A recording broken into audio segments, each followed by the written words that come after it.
Donc, pour cette conférence, j'ai choisi de proposer, de partir de la double acception du terme partage, qui implique d'une part la distribution et de l'autre la division. Si l'on considère que la culture d'une société n'est pas unifiée, cela voudrait dire qu'il y aurait donc des expériences esthétiques qui ne seraient pas partageables. À la culture dominante qui se présente comme une culture homogène, universelle et naturelle, s'opposent des subcultures dont les systèmes de valeurs entrent en conflit avec cet ordre hégémonique. Nous allons donc partir de l'hypothèse que si l'art peut se partager dans un espace collectif, il est aussi le lieu où se cristallisent les divisions sociales. Merci. Je suis désolée, comme on a peu de temps, je vais un peu forcer le trait. Depuis la modernité, l'art s'est émancipé de ses fonctions sociales et détaché d'une culture commune.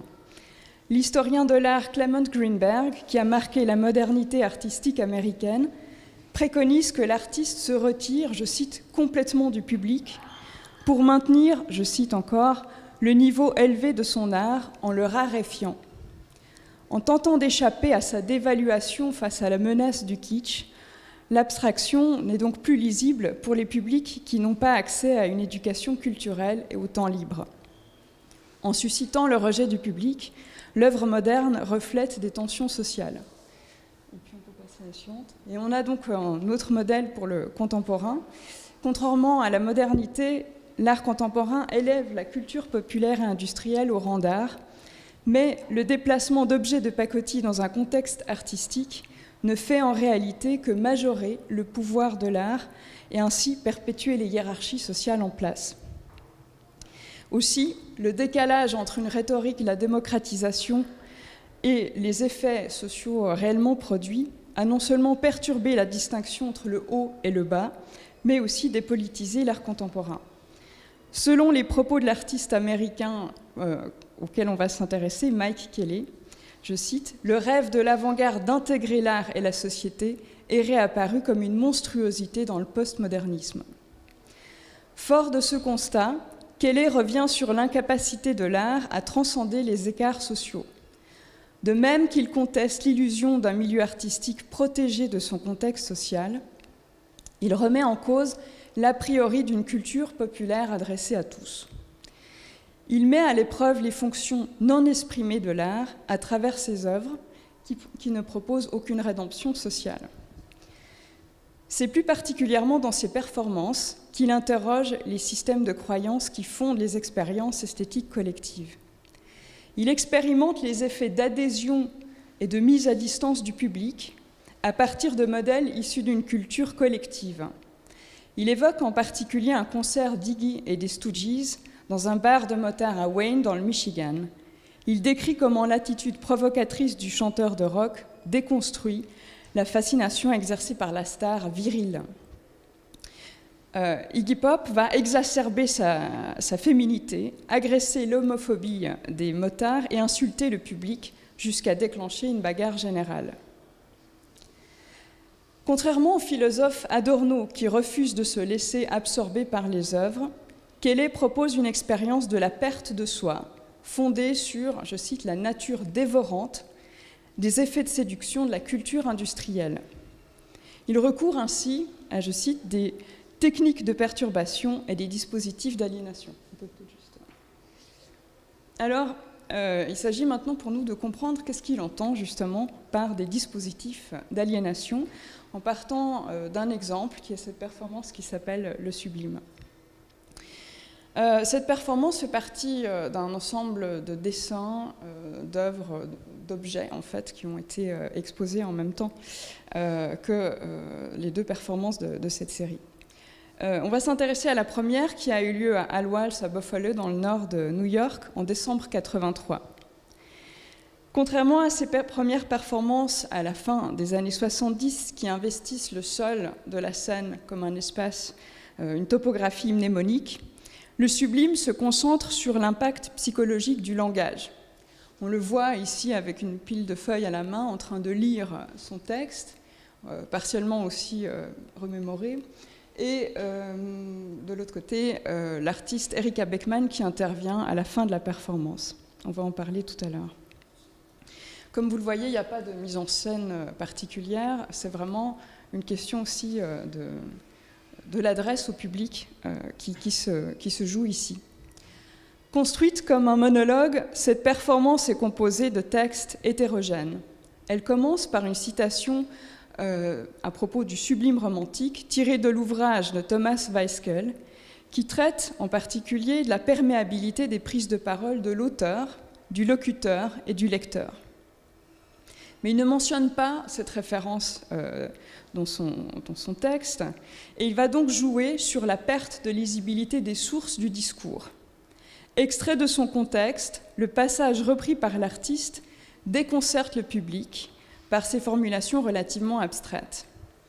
Sa lecture sérieuse appuie l'effet d'autorité académique. Cependant, la cohérence du texte est perturbée par une construction fragmentaire. Il met ainsi à mal la concentration de l'auditeur par une succession discontinue d'associations libres. Il va, à un moment donné, interrompre ce flux par une question réflexive. N'y a-t-il personne pour interrompre ton monologue ? La phrase suivante donne l'ordre inverse. Il demande de ne pas l'interrompre. Ces injonctions paradoxales du monologue rendent le sens des mots incertain et confrontent le public à une confusion des systèmes logiques. En mettant en scène le plagiat de textes difficilement identifiables, Quélé met à l'épreuve la capacité du public à différencier la reproduction de modèles de pensée établis des découvertes singulières. Alors qu'il aborde ces questions, il revient sur les propos de deux philosophes qui traitent du sublime, Burke et Longin. Tandis que Burke affirme que les artistes ont été les imitateurs les uns des autres plutôt que de la nature, Longin, qui traite du sublime rhétorique, affirme qu'en art, c'est l'exactitude qui suscite l'admiration, tandis que la nature frappe par sa grandeur. Quélé associe cette problématique à une confrontation entre deux peintres rivaux, Hans Hofmann et Jackson Pollock. Contrairement au peintre Hans Hofmann, qui va défendre une composition organisée à travers un système de forces opposées, Pollock affirme qu'il n'imite pas la nature, mais qu'il est la nature. Ces différents débats esthétiques, qui travaillent sur des systèmes d'opposition, sont suivis d'un enchaînement rapide de registres de discours variés, de la blague racontée à l'image d'une scène de sadomasochisme. Plusieurs motifs évoquent ensuite la répression, l'abus et la dépossession mentale. La dernière partie de la performance reprend un article tiré du National Geographic daté de 1964. Il s'agit d'un botaniste qui, dans un style épique et lyrique, raconte en fait son expédition à Bornéo à la recherche de la plus grande fleur au monde. Ce récit qui est lu par Quélé est donc interrompu par l'artiste Erika Beckman qui se trouve à ses côtés et qui va marteler le discours avec des coups de bâton de façon extrêmement régulière, en ponctuant donc et en énumérant certains mots-clés de la narration. Et tandis que donc le récit subjectif de cette expédition dans la jungle exotique de Bornéo est dramatisé comme un film d'aventure, le public va petit à petit perdre le fil de l'histoire pour entrer dans une autre tension qui va se créer avec l'attente d'une interruption à venir. Donc, par un jeu sur les accents aussi et les intonations, l'artiste va caricaturer les relents racistes de l'auteur du texte du National Geographic, mais aussi discréditer ses velléités scientifiques. Mais le public va être égaré entre quelles pistes suivre. S'agit-il de suivre la narration ou que faire de cette énumération de mots-clés qui sont répétés au fur et à mesure du récit. Donc à la fois égaré à alerter, l'auditeur va chercher à comprendre la logique du système. Il va avoir son attention aussi divisée sur deux modes de perception. Quélé s'intéresse au fait qu'au moment donné, le public va perdre l'attention, puisque l'attention est de courte durée. Et ce qui l'intéresse, c'est aussi au niveau psychologique, le fait que même si le public est confronté à un discours qui n'a pas de sens, il aura tendance à aplanir les disparités pour créer du sens malgré tout. Donc en dépit du sentiment d'incohérence, le public tend à partir du principe qu'une trame rationnelle sous-tend nécessairement la construction d'un texte, puisque quelqu'un qui prend la parole fait d'une certaine manière autorité. Pourtant, la discontinuité du discours force le public à se positionner face à une expérience d'un flux de langage qui le déborde. Pour réaliser ces performances, Kelley s'est intéressé aux méthodes programmatiques des prédicateurs à la radio, qui partent d'anecdotes de l'ordinaire pour ensuite accélérer le discours. Et même si leur discours n'a pas de sens, il va entraîner le public par un rythme particulier. Pour Kelley, évidemment, il ne s'agit pas de mener le public à une forme d'aliénation, mais plutôt de le guider dans une expérience de ce type, à travers un cadre déterminé de sens. Dès lors qu'il va citer aussi plusieurs textes de différents registres, du haut comme du bas, il va jouer donc une multiplicité de personnages, porter plusieurs types de discours, différents types de positions, et donc confronter le public à ces différentes identifications et adhésions idéologiques possibles.